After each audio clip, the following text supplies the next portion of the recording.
Just imagine trying to run a political campaign against a criminal dictatorship and having your security personnel kidnapped by the state without any arrest warrants and trumped up charges. Not being allowed to have any media publicity, not being allowed to board any planes to fly around the country, to campaign, having freeways blocked to stop you from rallying, arresting homeowners who offer you a place to stay, arresting people for selling food to your campaign team, shutting down locales who receive you, arresting the motorbikers who offer a ride across the highway that is blocked by state police. This is what happened to the Iron Lady of the 21st century, who I'm gonna be talking about. A woman that right now is in hiding while she unites a nation on the promise of a big return of the diaspora, the biggest diaspora of the Western Hemisphere, with over 25% of the population having left in the last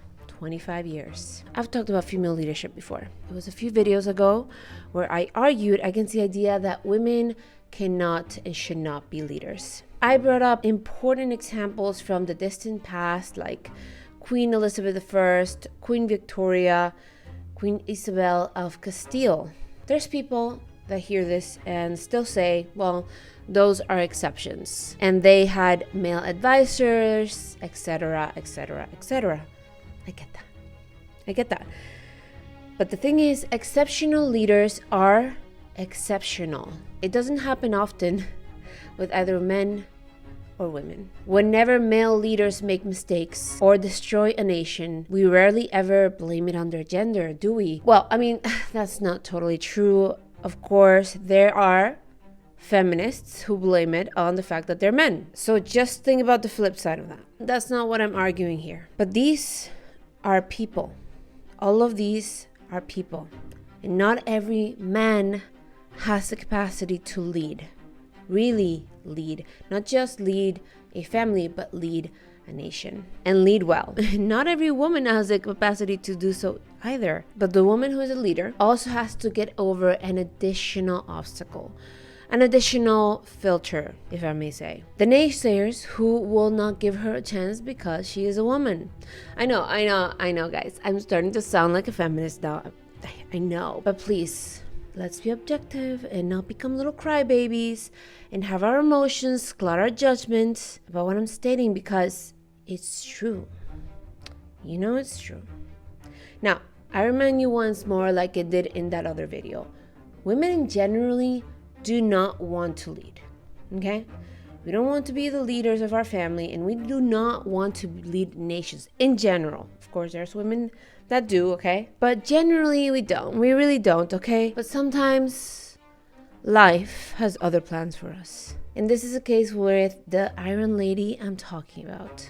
The newly dubbed Iron Lady, and that is María Corina Machado. She never wanted to be in politics. And now, she's leading a movement against one of the bloodiest and most violent dictatorships of the Western Hemisphere. At least in the century, but some would say even ever. At least in the American continent, in the Americas. Okay, so who is María Corina? She grew up in my same part of Caracas, the east side. Now, they call us cifrinos, which sort of means like the posh kids, the privileged, the elite, the bourgeoisie. Anyway, María Corina studied industrial engineering in college. And at 34 years old, 22 years ago, she became part of an ONG which sought to improve transparency in the election processes. Eventually, the organization became hostile to the government of Hugo Chávez, the deceased Hugo Chávez, the man who got us into this mess in the first place. Eventually, she started being a more visible face in the opposition movement. She realized she couldn't just criticize looking from the outside. She needed to do something through actions. In 2012, she argued with Hugo Chávez himself, the president/dictator. She argued with him on the floor of the National Assembly and essentially called him a thief for expropriating small businesses. He said that she was out of rank and refused to answer. he dared her to win the primaries. So she participated in the primaries that year and lost very badly. She came in third. First came Enrique Capriles Radonsky, who went up to face Chávez in the elections and won most of the votes. Second came Leopoldo López, who later, just 2 years later, would be incarcerated for, I believe, 6 years or 7 years. La justicia. Siempre calmado, López fue llevado hasta una tanqueta de la Guardia Nacional acompañado de su esposa. Algunos, desesperados, exigían su liberación. And she was third. María Corina was third with only a little bit over 3% of the votes. The traditional opposition often kept her there in support, but a lot of the times often shut her out of the plans altogether. She was too radical, too conservative, too crazy, among other things. She used to say that the electoral process will be useless and that only force will get these people out of government. And a lot of people still believe that today. And though it is true, I do think that this last election managed to change something. Perhaps it was just show the world what these people truly are. She called for boycotting elections. She called for abstention in the past, which, by the way, abstention doesn't really work, guys. Just a little tip for my US viewers. Abstention, at least in my experience, doesn't really get you what you want. I might be wrong here. I might be wrong in the different political context, but generally speaking, abstention only helps one side. So, the year is 2024. This lady that was too radical, too conservative, an admirer of Margaret Thatcher, well, she changed her strategy and managed to unite all parts of the country, from rich to poor, from all different racial groups, left and right. And all that because she tapped into something that was very meaningful to all, bringing families back together. Now, is this an emotional thing? Is this something that a mother would think of? María Corina is in fact a mother of 3, so maybe she understands this well. She didn't talk about the economy, although she has proposals there too. But she knew that getting to everyone, it was going to get to the fiber of their very being, and it was bringing families back together. Now, there's still those who keep making fun of her on social media, saying she's delusional, thinking she'll change things, but I don't know. It's been a while since I had not felt so black-pilled about the future of Venezuela. As many of you may know, I have lived half of my life in the US. I'm also a Spanish citizen, and I was born and raised in Caracas. I feel that I have roots in all 3 places, and I do so in different ways. I follow US politics and US discourse. I look into the cultural shifts and cultural commentary.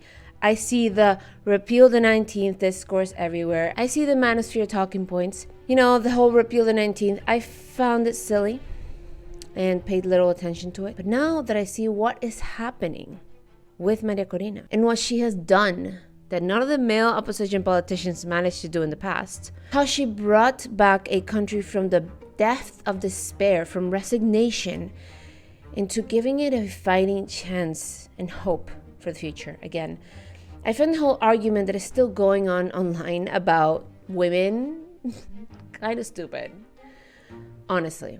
This situation of her being in hiding in Caracas, being a pain in the neck for the narco regime of Venezuela, of Maduro, that is happening right now, as we speak, on the Western Hemisphere.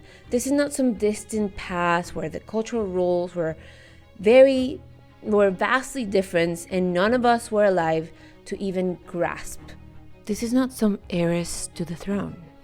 No.